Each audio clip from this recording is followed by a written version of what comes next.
I'm TarotOracle. We have an unboxing and quick look through of the Muse Tarot by ChrisAnne, based upon the amazing and astounding success and gorgeousness of the Light Seers Tarot. The Muse Tarot has quite a bit of hype around it naturally.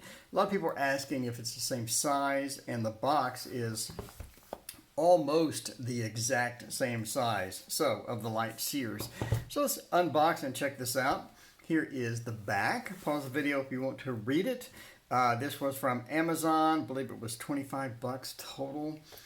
Anyway, so this is the Muse Tarot. So it comes with a guidebook as per the text on there. So let's open this sucker up and see what is going on with it. See what is going on with it. Pretty standard hard box. There you go. Pretty standard hard box. And looking pretty good. There's the book. We'll take a look at the book a bit later. The book is fairly thick. Oh, there's a lot of stuff in here. The book has, let's see, the book has 112 pages to it, and it looks like there's no pictures. It's just a bunch of text. So we'll take a look at that more thoroughly in a moment, but here is what you're waiting for, which is the deck. And my, that is pretty. My, that is pretty. There's the bottom of the box with the little fishes. That's so cute. And comes wrapped in the fairly traditional by now little piece of paper there. Little piece of paper. So let's do the requirement here of looking through the cards. So there's the Fool. Now that is an interesting interpretation. That is wild. It's like a surreal sand dune almost type feel.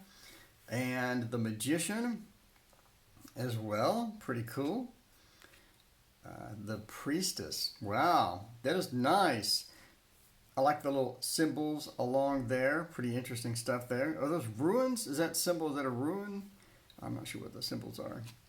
The Priestess. So card quality, here's the back, by the way. A card quality is almost exactly the same as the Light Seers. So here's the Light Seers,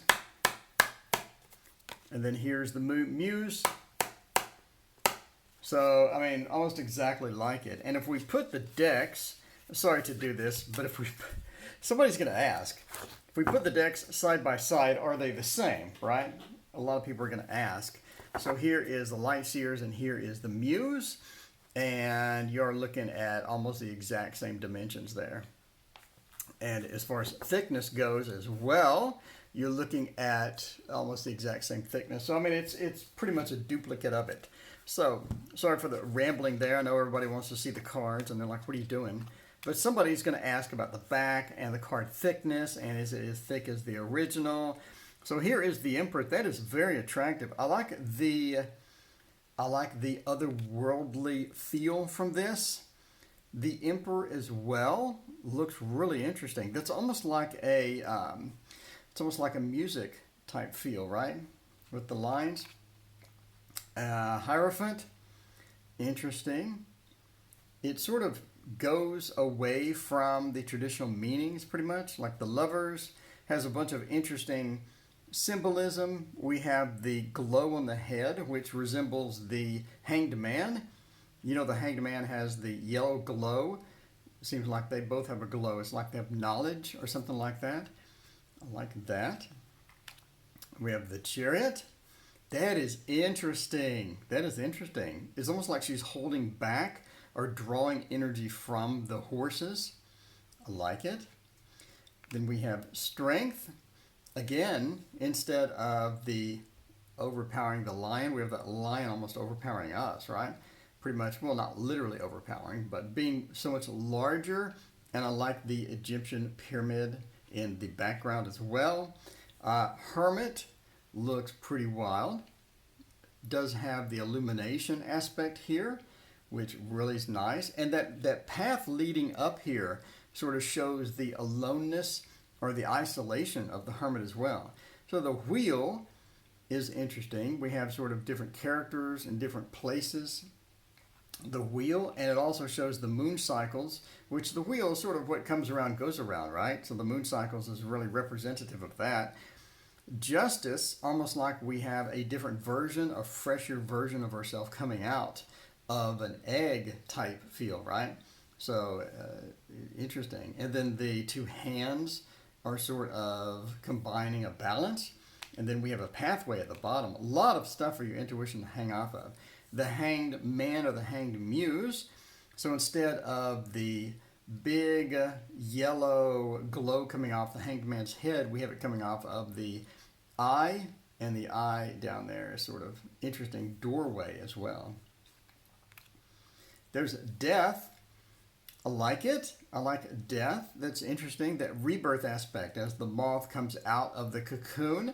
So we have that rebirth, and I know in Light Seers it was death and rebirth. Now we just have death, but the representation of a rebirth, temperance, not exactly the traditional, but there we go. I like the sun at the top. The devil, we have sort of this unique style to it. It's almost like the devil is being puppeted by other people. You see this? So those two people are almost puppeting the devil, or the devil is puppeting them. I think they are puppeting the devil. So it's like the person is being influenced by the other realm via the puppet. And we have the repetition of that door as well. I like it. The tower, that is interesting. It's an upside down representation. Things are falling from the top downward, and it seems that we're caught in the middle of it. That is pretty cool. Here we go, the star. So we're being influenced, we're being guided. You can see that guiding light coming off of the forehead. Very cool. And the moon is very pretty. The pink moon, there you go. By the way, Google the pink moon, and that is actually a phenomenon. Go ahead and Google it and learn more about it. It's on Wikipedia. But the pink moon is very interesting because sometimes that's sort of thought of as end of times or an end state for some things. And I think that's interesting that we have that within the moon. It gives a lot of extra beef and extra stuff to read off of within that. The pink moon, I like it a lot. The sun, wow, how pretty is that? How attractive is that? Very, very nice. Very, very nice. And then we have the awakening. And the awakening is sort of, it's almost like a rebirth, right? We're sort of we have the light emitting from us and things like that. So, let's see. All right. So then we have the world, and the head is being covered up by the earth. Interesting, with the wings. All right, now we have Ace of Inspiration. So we have to go to the book and find out what maps to what. Let me pause while I do that. Okay, so it does have a direct mapping. The fiery wands have transformed into inspiration, and the suit carries the sparks of motion. Cups have transformed into emotions. The swords have transformed into voices, and the pentacles have bloomed into materials. So pentacles, materials, swords, voices, cups, emotions, wands, inspiration. So that is the direct mapping. So here's the Ace of Wands / inspiration. Oh, wow, that 2 is good looking. That 2 looks so interesting. Wow, I know I just skipped the ace, but that 2 just really just grabbed me and just yanked me. It yanked me out of reality. It's like a cutout is happening, and the cutout gives us this fiery representation in the background. Ooh, inspiration. I'm telling you now, my intuition is just really going off with this. You have a look into or a hint into the fire, but the fire is not present. The fire is almost being blocked. This is almost a blockage, and you're just getting a peek of that, and they're looking from fire into something else. The 3 of, so there we go. So that's dominion. We have here sort of looking out into the distance has become dominoes. So the dominoes are falling. Things are changing. Things are moving. I like that. This is a good reimagining of this, in my opinion, because now things are changing and updating. All right, the 4, we have the home. With that, pretty much, there we go. We have the home, but it's isolated. That is interesting as well, because you do have a home, but the home is sort of isolated. It's kind of like we're doing with the coronavirus type thing. So the Five of Wands with that conflict, we have I believe it's a window or a mirror. A lot of interesting things going on there. The Six, the Lord of victory, success. As we're sort of coming down, we have the cheers, people cheering down here, sort of. The person having great success coming out, having a lot of good feels there. The Seven, a bit of trying to defend herself against the world closing in almost. What do you think? The world's kind of closing in. The Eight, that rapidness, that speed. Here we sort of represented by the lines and the ghosting of a particular individual here as they move across. Pretty cool. And we have the fire influence there as well. A lot of that sort of, not really a red moon, but of sort of a Mars feel, right? That just strikes me as a Mars feel. The Nine of inspiration, very nice. I like the background on that one. And the 10, right? We're sort of burdened. We're burdened by carrying this, a lot of repetition in this deck. Have you noticed that? Like a lot of these cards will just have the same image repeated, like here and there. Yeah, a lot of repetition here. It's interesting just how much repetition is within this deck when you have various graphic elements. But here is the burdening. We're carrying the things, and it's too much. The Page, very interesting, multicolored. The Knight, which is traditionally a very fast-moving card, really keeps its feel here, really keeps its feel. I like the fireworks in the background as well. And then we have the Queen of Wands, another repetition of the sort of the multicolored or the fiery pyramids.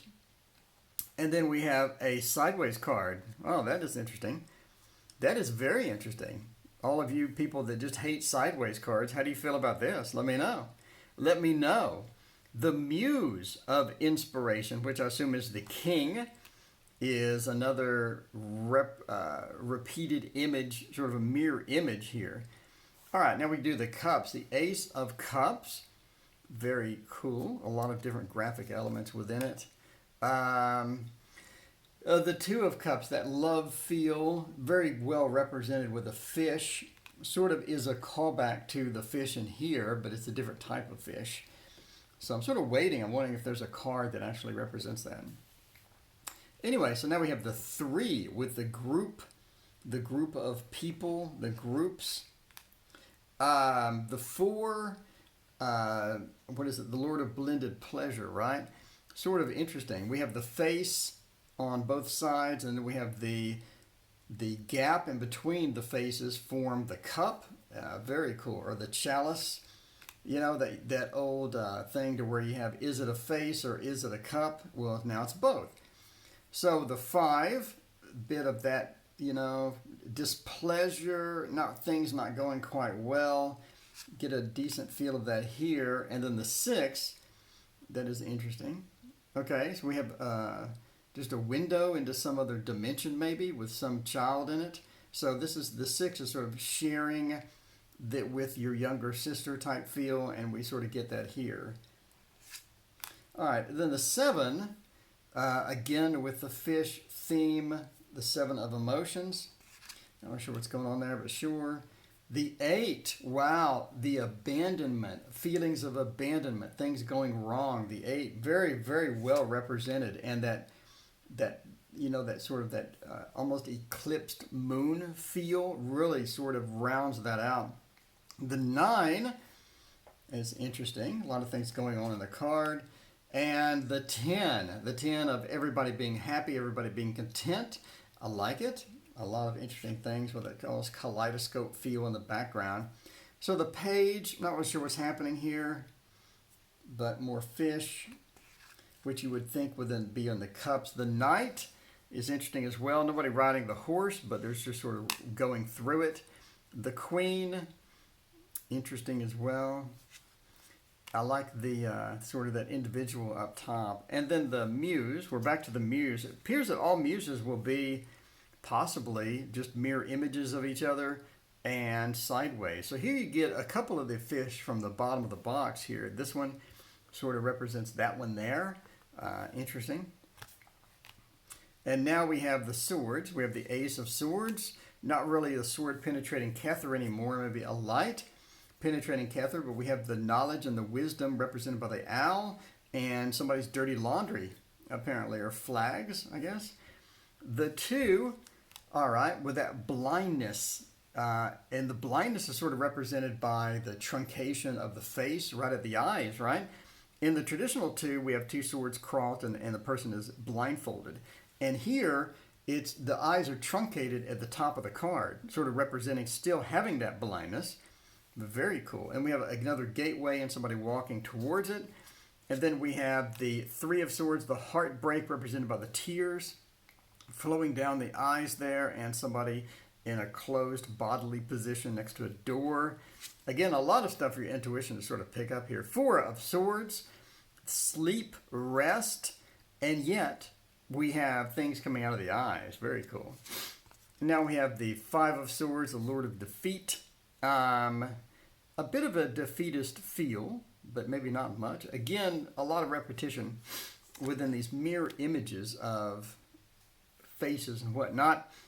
And the 6 of Swords, the riding around in a boat with swords penetrated through it. And here represented by a journey being guided by somebody else, or a journey being guided by higher power and being assisted over water. And I'm not sure what the little spikes are for, but sure. So the 7 of Swords, where we're taking things and stealing them, you have a fox sort of representing that Lenormand sneaky feel. Again, we have the repetition for side-by-side mirror images and repetition of the images. That is kind of cool. And the lady's wearing a fox. So the fox, Lenormand, being sneaky, having plans, is sort of represented here quite well. Now we have the 8 of Swords. Again, sort of that, I don't know what's going on there.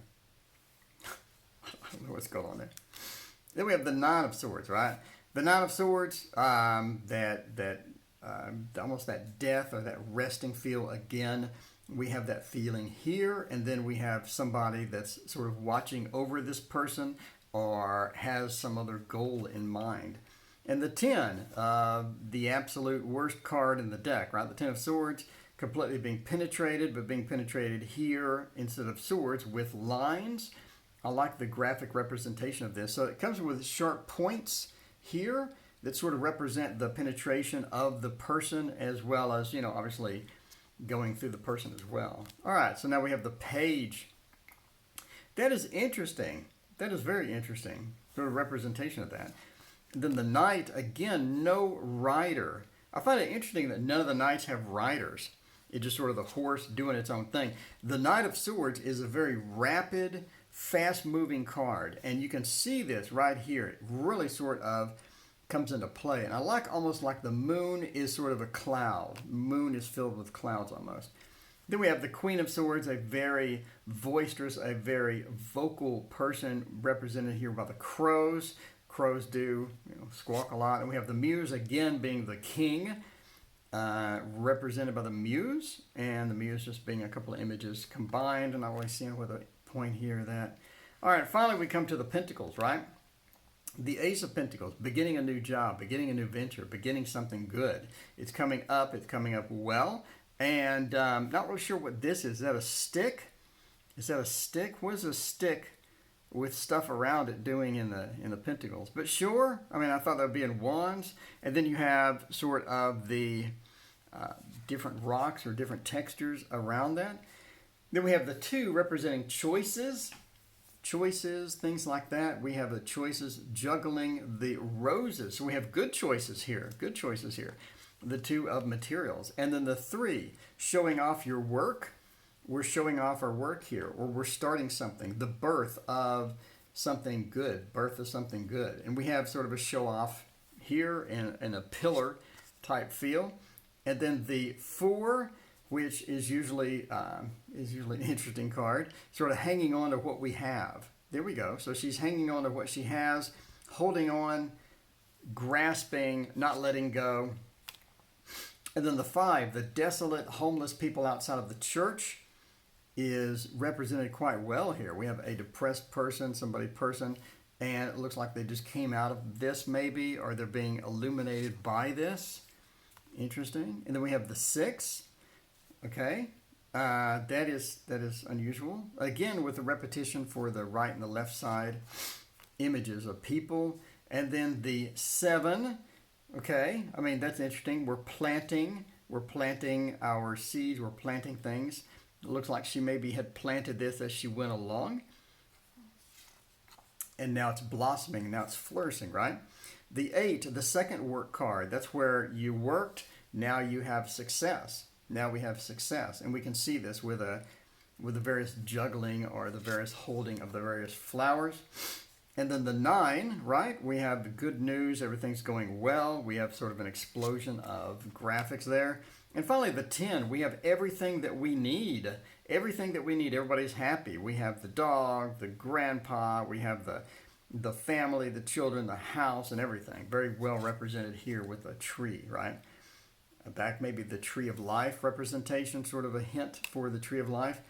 And the Page of Pentacles, usually steering at a pentacle. But in here, we're sort of clouded, or we're sort of obstructed our view.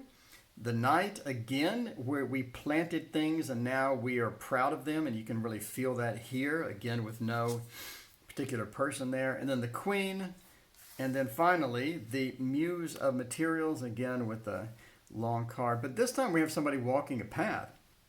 I think the King is walking a path or getting things done. Anyway, that is the deck. Let's take a look real quick at the book. Again, the book sort of tells us about the how to use. Let me zoom in. Okay, here we are zoomed in.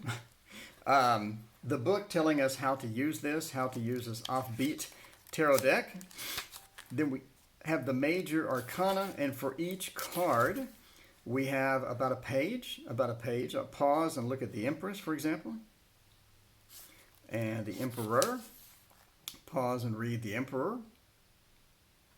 And then we sort of go down through here, and then we start with the minor arcana, which comes right after so read the Awakening and the World Cosmos. Pause and read it. And then we move into the minor arcana. So I'll pause again. All right, and within each minor arcana, we have about the same amount of space and the same amount of text. You can pause and read the Ace. And inspiration, emotions, pause and read. And then here's the Ace through the 2 of emotions. So there we go. So let's look at the back and see what we have at the back. So we're done with this. We're done with the materials. What else do we have? We do not have any spreads. If you were interested in spreads, we do not have that. Looks like we just have the Muse, which is interesting. It does go into all of the different things within there. And then we have About, ChrisAnne, and Acknowledgements. There you go. So that is the end of the book. Anyway, so select a card. What is this? Hay House has... Oh, you possibly have this on an app. Let me check that out. Okay, I see Hay House has apps, but I do not see one for the Muse Tarot as of the filming of this. I mean, I imagine that they're working on it, but I do not see one currently in the App Store, and I did search around, so. And I did check out their website as well, hayhouse.com/apps, which is contained within, which basically is right here, right? So I went there thinking maybe